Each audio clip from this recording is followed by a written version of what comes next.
You are standing in a checkout line and your card just got declined. You have money. It cleared 3 days ago. But rent came out, the electric bill came out, the credit card minimum came out, and now you are holding a $40 grocery run while the machine beeps and the person behind you watches. You put two things back. You try again. It goes through. You walk to the car. You sit there before you start the engine. And you do not feel embarrassed anymore. You just feel tired. Tired of there being more month than money. Tired of a $40 grocery run being a problem. Here is what nobody tells you about that feeling. It is not a money problem. It is a margin problem. And by the end of this video, you will understand exactly why $50 a week fixes it permanently. This is the $50 rule, not a life hack, not a deprivation plan. A single, almost invisible redirect of money you are already spending, one that builds a full emergency fund without you feeling it. By the end of this video, you will understand exactly how this works, why the math is undeniable, and why nobody ever taught it to you.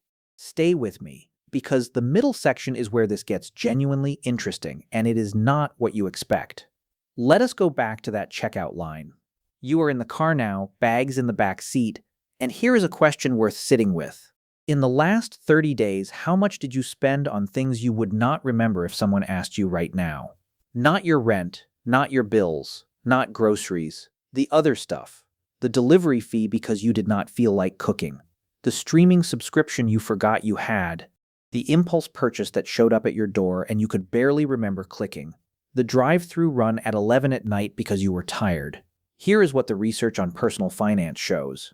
The average American spends between $200 and $400 a month on what economists call low-salience spending. Spending that happens below your awareness. Spending you do not plan and would not miss if it quietly disappeared. You are spending money right now that you do not even know you are spending. Not because you are irresponsible, because that is how money works when nobody ever taught you to watch it. The $50 rule does not ask you to change your lifestyle. It asks you to redirect one purchase per week, just one, into a separate savings account. That is the entire system. $50 a week, 52 weeks, $2,600, a full emergency fund. Built in 1 year. Now you are probably thinking your situation is different. Your margins are tighter. You have already cut everything you can cut. Stay with me, because that exact thought is the reason this works. Let us talk about how your brain actually handles money, because this is the part that changes everything. You are driving home from work. You are tired. You pass a fast food place and pull in without really deciding to. You spend $12. By the time you are on the couch, those $12 are gone from your memory, not from your account, from your awareness. That is not a character flaw. That is how the human brain is built. Anything under $20 essentially disappears from conscious thought within hours. Your brain does not file it as a financial decision. It files it as background noise. And that mechanism, that blind spot, is what spends most of your money. Here is what the $50 rule does. It takes that same psychological blind spot and flips it. Instead of automatically spending in the background, you automatically save in the background. Same size of decision, same invisible mechanism, completely different direction. You open a second bank account, completely separate from your main account, ideally at a different bank so you cannot see it every time you check your balance. Then you set one automatic transfer, $50, every Friday. Automatic. You do not touch it, you do not decide it, you do not see it happen. Within 3 weeks, that transfer becomes invisible, just like those $12 drive-through runs. Your brain stops registering it as a loss. It just becomes the new normal. And then 6 months later, you open that account for the first time and see $1,300 sitting there that you completely forgot you had. That is not magic. That is just your own psychology working in the right direction for once. Now let us walk through what this actually looks like in your real life, month by month. Because the theory is easy. The reality is where most people either hold on or drop off, and you need to know which moments are which. Month 1. The first transfer goes through and you feel it. You check your balance and something in you wants to pause the transfer. That is normal. Your brain is resisting the new pattern. By week 3, that resistance fades. The $50 is just gone. Like it always was, except this time it went somewhere. End of month 1. $200 saved. It does not feel like enough yet.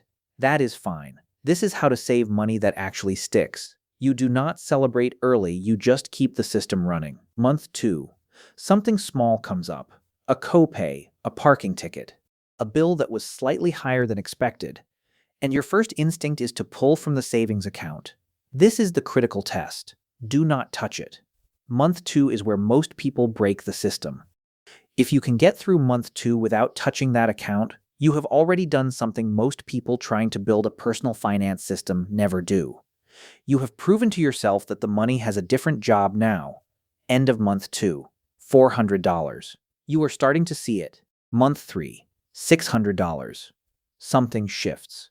Not excitement exactly, something quieter. Something that feels like, for maybe the first time in a long time, safety. Hold on to that feeling. That is the feeling you are building toward. Month 4. $800. You are halfway to $1,000. And this is where the math starts doing something new, because if you have placed this money in a high-yield savings account, which you should be, and we are going to talk about exactly where in a moment, you are now earning interest on that $800. Not a lot, not yet, but it is money you did not work for. Money that appeared because you redirected $50 a week. That is how wealth building begins. Not with a windfall, with money you already had, going somewhere better. Month 5. $1,000. Stop there for a moment. $1,000. In 5 months, from $50 a week, you did not get a second job. You did not sell anything. You did not starve yourself. You just redirected one automatic transfer and let time run. $1,000 will not retire you. But $1,000 means the next time your car makes that sound, you do not feel sick, you just fix it, and then you keep saving. Month 6. $1,200. You have crossed a threshold most people in America never cross. Research shows 60% of Americans cannot cover a $400 emergency from savings.